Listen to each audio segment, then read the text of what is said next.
Good morning, good evening, good night, wherever you are, and welcome to Mini Indie Game Reviews, a place where I'll be reviewing indie games that are quick, sweet, and straight to the point.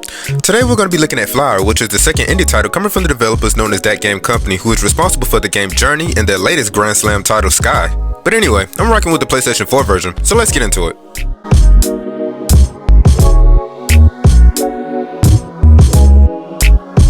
This game doesn't have a story to it, but rather a message that is hidden with the imagery of things that is shown before commencing the level. A majority of those images usually depict urban environments and the things that humans have created, which seemingly either affects nature itself or tends to neglect its very existence due to the needs, wants, and distractions of various constructs that people find themselves ensnared by. So in my honest opinion, I think this game is pretty much about nature reclaiming itself, or just trying to get people to enjoy nature and not necessarily the concrete jungle of, the city and all the hustle and bustle. This is what people would like to say, touch some grass, or at least appreciate some grass while you have it.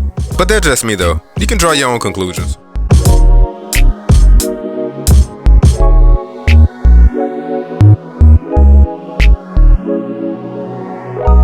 Visually, Flower utilizes two types of art styles that is going to be recognizable to the player once you become familiar with Flower's pattern of gameplay. First, you start off with a still image followed by a seemingly hand-drawn visualizer before you're brought to a gorgeous flower, and from that point on, you'll whisk away into this lovely 3D environment with lushy grassy areas that is vibrant during the daytime and ominous and somewhat mysterious during the nighttime. Later on in the game, you begin to see objects that reflect humanity's presence to a certain degree, such as windmills and power lines, when this one particular stage symbolically depicted how melancholy things are when human creation takes away nature's life. This is seen through the dark and dreary choice of colors and level design. But we can't forget the main attraction of the game though, the flowers. The different types of flowers and their design is something to take note of. Watching how what starts off as a petal snowballs itself into this bouquet wrapped up in the wind is quite nice and satisfying. When it comes down to it, Flower is just simply majestic. You are literally playing art.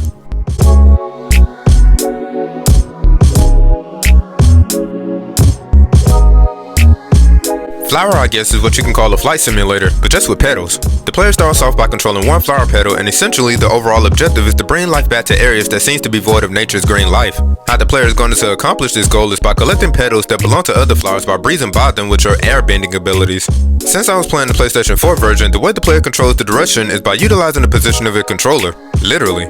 It's equivalent to how pilots who fly planes would steer, or like how people who aren't used to playing video games have the tendency to turn the whole controller in one direction instead of using a directional pad. Once the player determines what direction that he or she wants to go into, all you have to do is just tap the designated acceleration button to pretty much take off. Once the proper flowers are collected, new colored flowers would appear. You do the same thing over and over again until the end of the stage. Once you do that, another stage would appear with the new landscape and flowers, and the game loop begins all over again. There's no time limit, let alone a bad consequence for playing. So take your time, relax, and enjoy yourself.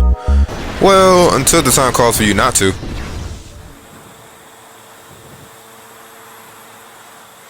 This game sounds good, with its primary focus being placed on elements found within nature, leaving certain sounds better illustrating the scene than the visuals itself. Take for instance the screen with the flower pots.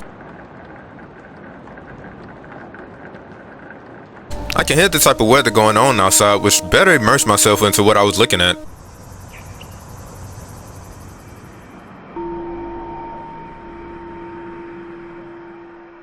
But in my honest opinion, it's the wind that takes center stage. Hearing it whooshing and slowing down up under the velocity in which the player wants to move.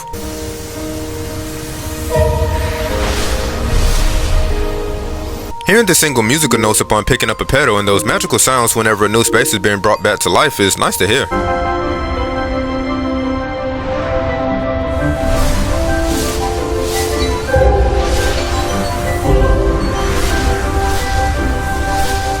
Other levels like this one is excellent within this thunder.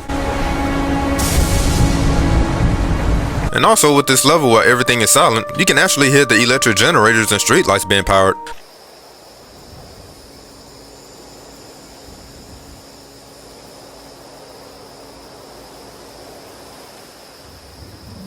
Again, this game sounds nice. It's the attention to detail and the nuance that I appreciate very much about this game.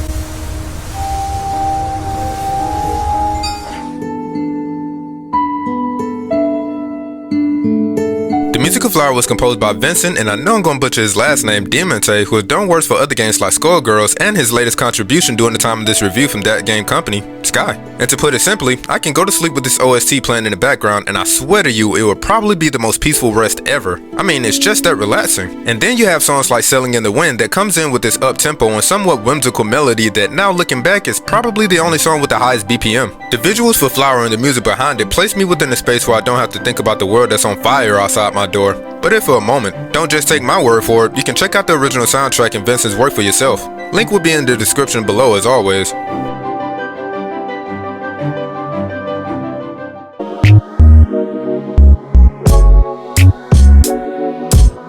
If I could sum up my experience that I had with Flower within one word, it would just be pleasant. The controls are nice and responsive, the game is beautiful to look at, and it's one of those type of games that you would play to just calm yourself down from a stressful day. You know, just to get your mind right off of things that's not so constructive, zone out, or even trigger a person to become reflective, let alone introspective. But if this game was created just to make a person feel good and just to, you know, chill out, then it knocked it right out the park. Flower is now available for PlayStation 3 if you still have one, PlayStation 4, PS Vita, Steam, GOG, and Epic Games for Mac and PC. If you have a PlayStation 4 like me, it would be better to get the Journey Collector's Edition that comes with Flower along with 2 additional games from thatgamecompany that I'll be diving into, which is Flow and of course Journey. Links will be in the description below if you want to pick up a copy for yourself. And before I go, I forgot to shout out the publishers Annapurna for publishing this title. You guys are awesome. But until next time, be safe out there, and peace y'all. And don't forget to like and subscribe. Hit up that notification bell, and I gotta go.